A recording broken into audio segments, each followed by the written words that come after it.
নমস্কাৰ আপোনালোকে চাবলৈ আৰম্ভ কৰিছে নিউজ নাও আৰু মই অনুপম বৰা জিলা স্বাস্থ্য সমিতিৰ ধপাত নিয়ন্ত্ৰণ কোষ আৰু যোৰহাটৰ সৌজন্যত ধপাত মুক্ত যুৱ অভিযান 2.0 নিউজ নাওৰ এক বিশেষ প্ৰতিবেদন জিলা স্বাস্থ্য সমিতি ধপাত নিয়ন্ত্ৰণ কোষ যোৰহাটৰ সৌজন্যত ধপাত মুক্ত যুৱ অভিযান 2.0 সম্পন্ন উল্লেখযোগ্য যে শিশু দিৱসৰ লগত সংগতি ৰাখি যোৰহাট চহৰৰ কাষৰীয়া গৰুমৰা আৰু বাঁহফলা অঞ্চলত ধপাত মুক্ত গাঁও গঢ়োৱা হওক আৰু ধপাত মুক্ত শিক্ষা অনুষ্ঠান গঢ়োৱা হওক শীৰ্ষক এটি বিশেষ সজাগতামূলক অনুষ্ঠান অনুষ্ঠিত কৰা হয়।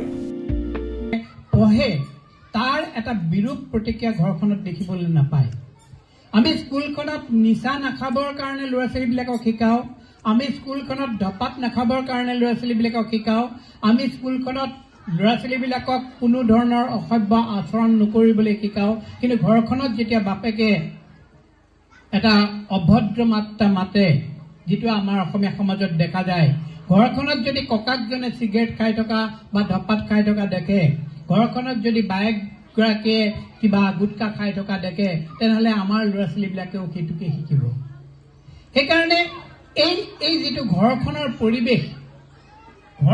পৰিৱেশটো যদি অভিভাৱকসকল বহুত দেখিছোঁ, সকলোকে এক উন্নত মানদণ্ডৰ পৰিৱেশ কৰি ৰাখিবলৈ মই সকলোকে আহ্বান জনালোঁ। এই স্কুলৰ যি শিক্ষাদানৰ ব্যৱস্থা, সেই ব্যৱস্থা আৰু এজন ছাত্ৰ ছাত্ৰীৰ যি মনোবল, সেই মনোবলৰ যি এটা উচ্চ মানদণ্ড, ইয়াত আহি যি আমি প্ৰথমতে আবৃত্তি শুনিলোঁ বা বক্তব্য শুনিলোঁ, তাৰ পৰাই প্ৰতিফলিত হৈছে। মই আশা ৰাখিম তোমালোক সকলো ল'ৰা ছোৱালী আজি আমাৰ এজন প্ৰয়াত প্ৰধানমন্ত্ৰীৰ যি উপজা দিন নেহৰুজী, যাক তেখেতে ল'ৰা ছোৱালীবিলাকক খুব ভাল পাইছিলে, তেখেতৰ দিনতে তোমালোকে যি প্ৰতিভাবিলাক, সেই প্ৰতিভাবিলাক ইয়াত দেখুৱাবা আৰু পৰৱৰ্তী পৰ্যায়ত তোমালোকে আৰু ভালকৈ যাতে ৰাজ্যিক পৰ্যায়তো বা নেশ্যনেল লেভেলতো এই প্ৰতিভা গৈ বিকশিত কৰিব পৰা, এই মই আশা কৰিলোঁ। ইয়াকে কৈ মোৰ বক্তব্য সামৰণি মাৰিলোঁ। ধন্যবাদ।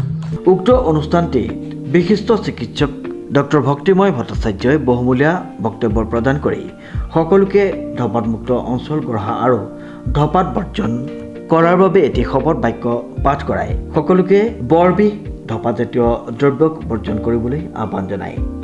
Bureau report news now.